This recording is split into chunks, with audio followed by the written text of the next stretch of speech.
All right, Shalom. First and foremost, I would like to give all praise and glory unto Yahweh, Bahashem, Yahushua, Bahashem, Kakadash. Double honors unto the apostles and the elders of GMS, whom rule well, teach well, being great example to his younger brothers. And peace and blessing salutation to the hopeful elect out there pushing his word in truth and in sincerity across the four winds in the name of Yahweh, Bahashem, Yahushua. Pushing to get up out of here. Shalom to the hopeful elect, the believers, the listeners, whom have came back to the obedience of the scriptures through faith in Yahweh Bashem outside. And what I want to get into this morning, dealing with, Yahweh Bashem outside, a righteous judge. We come to the time now is we're going to be in a position, where Yahweh Bashem outside, all right, is going to be the one, that pleads our cause through divine intervention, through aiding, his elect, during the times of chaos. Okay, that's going to be the Lord, pleading on our behalf and eventually coming to make war, with this society, and we have to have the faith, to give our situation into the hand of Yahweh Bashem Al Shai, and allow him to be the righteous judge over the situation, and that's dealing with salvation, in the times to come. And that's also even dealing with our day-to-day affairs, where we have to interact, with this society. A lot of people, have these ulterior motives. You run into a lot of grimy. One thing about this society, it introduces you to the grimy, serpent, the subtle, nature of people, in this society. You experience, a lot of betrayal. Your trust is, shaky. you know, you just witness, betrayal either from, the people around you, your co-workers, your, women, especially if you're dealing with a nigga woman, you don't experience so much betrayal, you know, and then you have your guards just extremely up, which you should be circumspect, should be wise, okay? And then there's things that you can't see, that's going on that the Lord sees, and the Lord, all right, always steps in on behalf, all right, of his people and intervene, And I want to get an account to go into that, So when you go to Genesis 30 and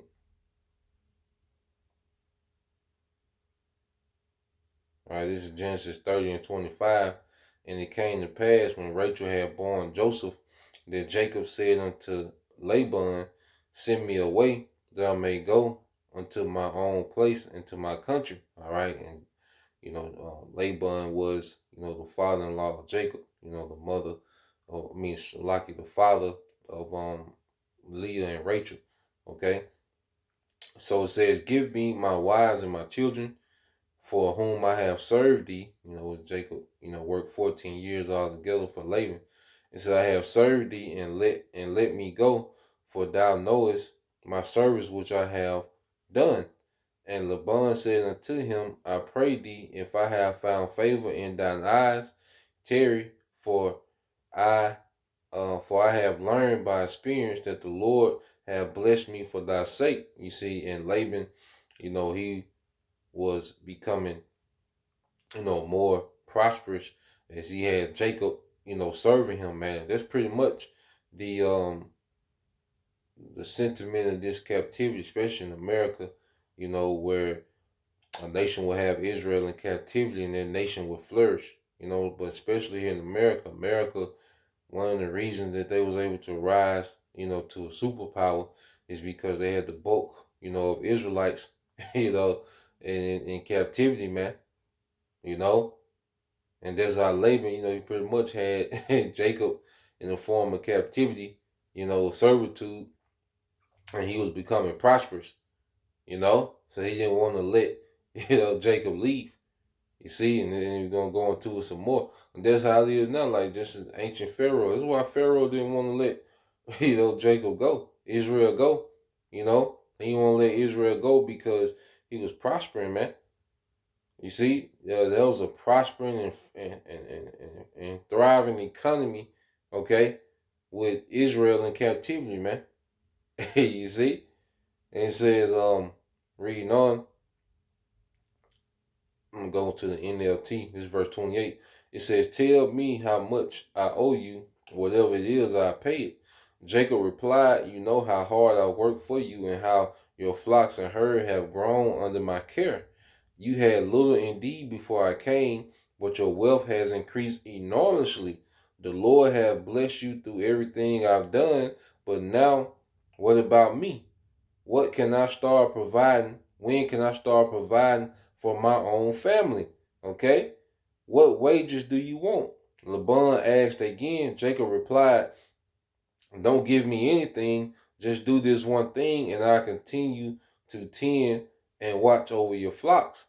Let me inspect your flocks today and remove all the sheep and goats that are speckled or spotted, along with all the black sheep. Give these to me as my wages." So Jacob was like, "Look, just give me, all the sheep that are speckled and spotted, along with the black sheep. That'll be my wages, and you have, everything else, you know." And says, "In the future, when you check on the animals you have given me as my wages, you'll see that I have been honest. If you find in my flock any goats without speckles or spots, or any that are not black, you will know that I have stolen them from you." "All right," Laban replied, "it will be as you say." So they made an agreement, you know. Jacob was dealing, they negotiated on an agreement. They both agreed on it. So now, as they finna go into it, Laban finna go with his move. Okay? Laban became, very grimy, shiesty. All right, it said, but that very day, Laban went out and removed the male goats that were streaked and spotted. So he went before Jacob got there to remove all the goats that was streaked and spotted and black. He had his sons to remove them. Okay, and it says, but that very day went out.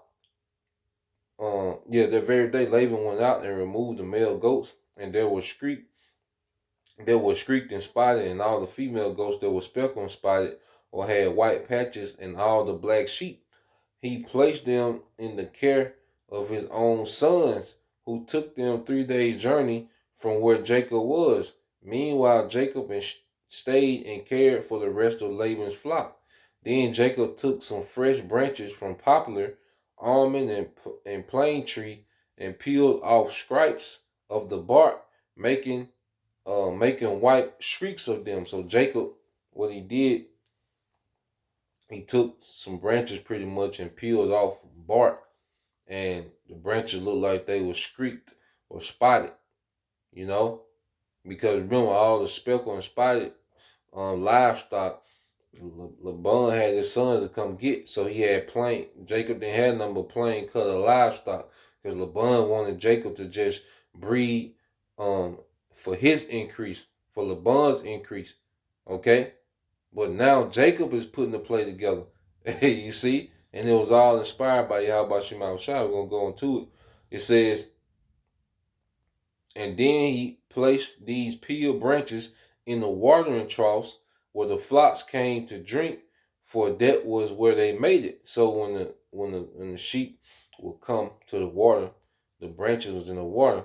So when they looked into the water, they would see the streaked, branches in the water. We're gonna go into that in a minute. When Jacob is pretty much doing selective, he's gonna start doing selective breeding. you know. So he's gonna pretty much create spotted sheep, through breeding out of plain sheep. Sheep that had a plain color that was a solid color. Okay, and it says, then he placed these peeled branches in the watering troughs where the flocks came to drink, for that was where they made it. And when they made it in front of the white streaked branches, they gave birth to young that were streaked, speckled, and spotted. Jacob separated those lambs from Laban's flock, and at mating time he turned the flock to face Laban's animals that were streaked or black. This is how he built his own flock instead of increasing Laban's. You see? So now Jacob had these plain colored sheep and goats producing street color sheeps and goats. Okay, and once he got a population of street color sheeps and goat, he was able just to continue, flipping their livestock, man. Okay, he put a play together, man, and in Mr. LeBron, going with his move, man. That's another thing as Israelites, man. Hey, you gotta peep game. It's another thing on our day to day, and then ultimately in the time, chaos and the Lord gonna put us in a situation to peep game and utilize wisdom, man. To put plays together, man. You know? So keep reading. It says, um, whenever the strong females are ready to mate, Jacob will place the peeled branches in the water in the troughs in front of them, that they would mate in front of the branches. But he did not this with the weaker ones, so the weaker lambs belonged to Laban, and the stronger ones were Jacob. As a result, Jacob became very wealthy with large flocks of sheep and goats, female and male servants, and many camels and donkeys, man. So Jacob came up. Okay. And when you go into the commentary, this from the Nelson, Bible Dictionary, or the Nelson Bible commentary, Nelson Study Bible commentary, so like it. But when you go into it, and it goes into the commentary on verses 25 and 43 in Genesis 30, it gives the commentary for verses 25, 43, which we just read. It says, removing from thence all the speckled and spotted cattle and all the brown. It says, evidently Jacob relied on a superstition that the offspring would be influenced by the fears or expectations of the mother during pregnancy. So as those female, sheep would see, those branches, in the water, okay, it influenced, okay, because that same water, that's where they made it, So those street, branches that he would put in the water trough, it influenced, the attributes of those offspring, to be speckled, and streaked. You see? And it says,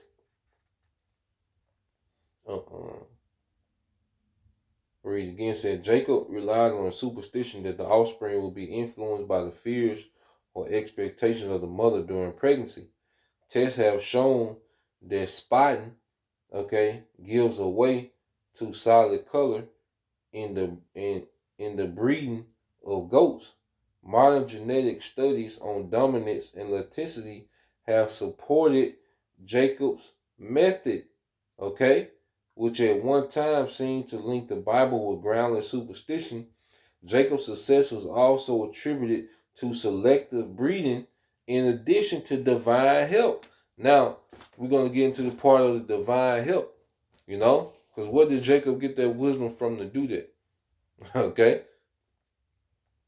let's go here, Genesis 30 and 1. It said, and he heard, it says, and he heard the words of Laban's son, saying, Jacob have taken away all that was our father's, and that which was our father's have he gotten all this glory. And Jacob beheld the countenance of Laban, and beheld it was not toward him as before. So he's, Laban, he's seeing how Jacob has increased, and he like, damn, Jay LeBron, like, how this nigga do this, man? Okay, because he thought, pretty much he was gonna pimp Jacob, man. But the Lord had it. Well, Jacob came up. We were gonna go into how the Lord is with it. And Jacob said and the Lord said unto Jacob, return to the land of thy fathers and to thy kindred, and I will be with thee. And Jacob sent and called Rachel and Leah to the field unto his flock, and said unto them, I see your father's countenance, that it is not towards me as before, but the power of my father have been with me. And ye know that with all my power I have served your father, and your father have deceived me and changed my wager 10 times. but the Most High suffered him not to hurt me. So Jacob was always doing the right thing. He was a stand up. He was a stand up guy. He was an upright, in his goings. He was doing the right thing, towards Laban. But Laban, came, with the shade, being shady and grimy, man. Okay. It says, if he said thus, the speckle shall be thy wages, then all the cattle bear speckle. And if he said thus, the ring scrape shall be thy hire, then bear all the cattle ring scrape. Thus the Most High have taken away the cattle of your father and given them to me. And it came to pass at the time that the cattle conceived, that I lifted up my eyes and saw in a dream, and beheld the rams which leaped upon the cattle were ring, scraped, speckled, and gristled, which is spotted. And then then in my dream, this is an NLT, the angel of the Most High said to me, Jacob, and I replied, yes, here I am. Then it says, the angel said, look up, and you will see that only the streaked, speckled, and spotted males are mating with the females of your flock. For I have seen how Laban has treated you. I am the Most High, who appeared to you at Bethel, the place where you anointed the pillar of stones and made your vow to me. Now get ready and leave this country and return to the birth of your to the land of your birth. Okay? Hey, you see, so the Lord intervened in that situation, man, and he pretty much transferred, Laban's, wealth to Jacob, and that's how it's going to be in the times to come. The Lord is finna transfer the wealth of this world unto us, man. Because we serve a righteous power. Let's get some precepts on that, okay? And then to show you verse 14, Rachel and Leah responded, "That's fine with us. We won't inherit any of our father's wealth anyway, So Rachel and Leah, they were down with the play. With Jacob, they were like, Laban, he because he's supposed to give, his daughters, don't know, they're supposed to leave with some inheritance, okay? But he was trying to even be, shyster with that. So they were like, pretty much good, that their wealth transferred to Jacob. It was fully down, Leah and Rachel. Okay? Now, let's go here and show you the Lord's going to do that on a much larger scale when you go to Sirach 10 and 8. All right, Sirach 10 and 8 said, because of unrighteous dealings, injuries, and riches got by deceit, the kingdom is translated from one people to another. Okay? So it tells you why the kingdom would be translated, because of deceitful rulership, man. And Laban was trying to be deceitful, and his wealth got translated to Jacob. Okay? So we, in the times now, all right, well, the Lord's finna translate the wealth of this kingdom to Israel, man. Okay? Let's go here and prove it. The Lord gonna judge righteously in the earth. You see? Let's go to Revelation 11. Get Revelation 11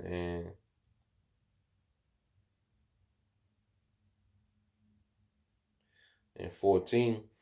It says, the second woe is past, the second world's war, and behold, the third woe cometh quickly. And the seventh, which is the third world's war, which, we're right here at, MOTB is going to be mandated, and after that, war, okay, is imminent, is right there behind it, man. The two major prophecies that we await.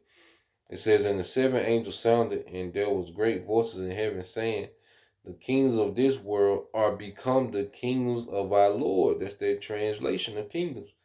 Okay? And of his anointed, and he shall reign forever and ever. Okay? So the kingdom is going to be translated, man. And that's going to be righteous judgment executed in the earth, man, because we serve this devil, with integrity, man. Okay? And Esau, he keep moving the goalposts, man, within this system, man. With this systemic, racism and all these things that he has, to keep Jake in his lower state. That's what Laban was trying to do, man. He was trying to keep Jacob in that lower state so he would always be dependent on him, you know? But now the Lord had what Jacob came up, man. Okay? And we on the brink of that now. You see? When you go to Jeremiah 23. In Jeremiah 23 and 5, it said, Behold, the days come, said the Lord, that I will raise unto David a righteous branch, and a king shall reign and prosper, and shall execute judgment and justice in the earth.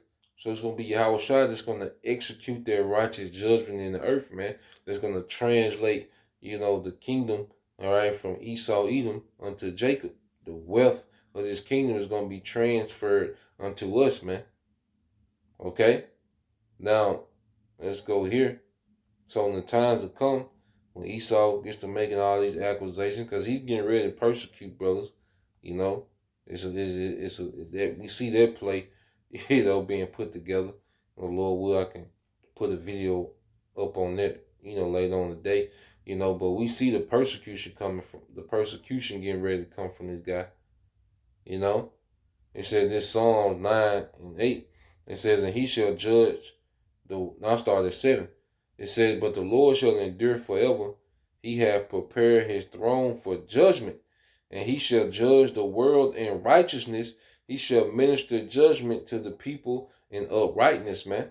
Okay, because Esau's finna accuse us of being domestic terrorists and hate speech, and we're the reason why this happened, and we the reason for that, and it's because of us, and he's finna make us to be the villains, within his narrative, man. Okay? But the Lord is going to judge righteously in the situation, man. Okay?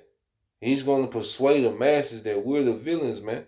And a lot of people, are going to go with that narrative, man. You see how easily people are persuaded, especially in the times of chaos, especially when they're suffering, man. The people are going to be easily persuaded, But the Lord going to judge in righteousness. He going to judge the affairs in righteousness. See, he's the Most High judge. Esau doesn't have the last say so. Like Laban, he didn't have the last say so in this situation, man. Okay? Now let's go here. And we have Yahushua for that great example. When you go to 1 Peter 2, all right, 21, it said, for even hereunto were you called, because Yahushua also suffered for us, leaving us an example that ye shall follow his steps. Okay? Who did not sin, neither was guile found in his mouth. Okay? Which was his deception. You see, that's why we just got to teach the right thing. Just keep teaching the right thing. Okay? Keep, displaying their right conduct, man. And the Lord going to eventually show who is right. He's going to show who's in the right spirit. And he's going to show who is sincere, man. All that's going to show. You can't fake being sincere, all right, all the way through. Eventually, everything is going to come to the light, man. In every situation, everything always comes to the light, man. It's only so long you can fake in any situation, man. It's only so long you can pretend in any situation, man. Okay? But if we're truly sincere, it's going to show. And the Lord's going to show it, man. You see? It says, who, when he was reviled not. Okay? When he suffered, he threatened not, but committed himself to him that judgeth righteously. All right, righteously. And I'm reading NLT, 1 Peter 2 and 23. He says he did not retaliate when he was insulted, nor threaten revenge when he suffered. He left his case in the hands of the Most High, who always judges fairly. And that's something we can depend on the Lord judging fairly, man. And that should be a faith booster alone just by seeing, the wickedness that Esau Edom is doing and plans on doing, that we serve a righteous power, a judge that's gonna judge fairly. You know, he's gonna judge the situation fairly. He's gonna do the right thing. You know, when it comes to judgment, Yahweh Shema Shai is always gonna do the right thing, man. Okay, so that's what we rest in this ministry, is knowing that Yahweh Shema Shai is always gonna do the right thing in every circumstance, big or small, man. He's gonna intervene and judge righteous judgment, man, in every case, man. You know? So that's the point. Just wanted to bring that out, Lord will you brothers, and you few sisters edified. Till next time I say Shalom, Kwam Yashala, the Bible Bob, DTA soon, Shalom.